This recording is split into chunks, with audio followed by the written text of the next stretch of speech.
يا عمي العبوا بيها العبوا بيها، يعني شو يحملكم؟ اليوم فرحان؟ فرحنا وياك. شنو ما تعرف؟ راح يحولوا لكم على الملاك.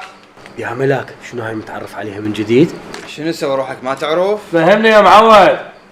طلي ما جبته؟ ولا كلم دوحس. فهمني. ساعة طلي ساعة ملاك. يابا على الخير عليكم التثبيت. انت صدق تحكي؟ يقول من البداية. ثاني شي لا تقول سمسيم الا تلهم. اي بعد تعال الهمني. يابا انتم المحاضرين ثبتوا على الملاك، وين راح عنكم انوار؟ النوب انوار. عمي انت وانوار خبلتونا. كتاب الوزير، كتاب المالية، كتاب المحافظة، خبلتونا. والله يا عم انتم مطيرون عيون. قل لي شلون؟ شلون؟ من ورا تثبيتكم صعد سعر الطليان والمشمش، صار مثل الدولار. وي وهسه شو تريد مني يا عين؟ عندي فكرة صغيرونة. وشنو الفكرة؟ نجمع فليساتك على فليساتي ونشتري حلال ونطق فرد طقة.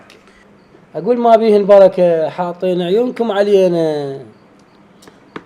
جيب العزيمة ورد العزيمة، خلصت فلوسك يا المحاضر. العبوا بها عين المحاضرين طقوق طقوق وانه باثر رجعي. ومن حقنا، ليش لا؟ تعبنا والتعب يفرح ويانا. انتم رواتبكم 300 ومجيشين مثل المدارس، لعد لو يصير 600 ايش راح تسوون؟ خبلتونا. داومنا قلتم جيشين، ما نداوم قلتم ما تداومون. ثاني شيء احنا مخلين هذا الشيء ببالنا، نريد نصير مدراء مدارس، ليش لا؟ اي صدق عندي محمد وقاسم وانور محاضرين والاداريين، قحطان وست اشواق ام القانونيه ويوميا بيت معزومين اويلي. احلم احلم، هو الحلم بفلوس؟ يا عمي بالخير وبالعافيه عليكم، تم تثبيتكم على الملاك الدائم وصرتوا حالكم من حالنا، وهسه صار الطلي حلال علينا. والله أنا جبت الروحي يا أول قسمة.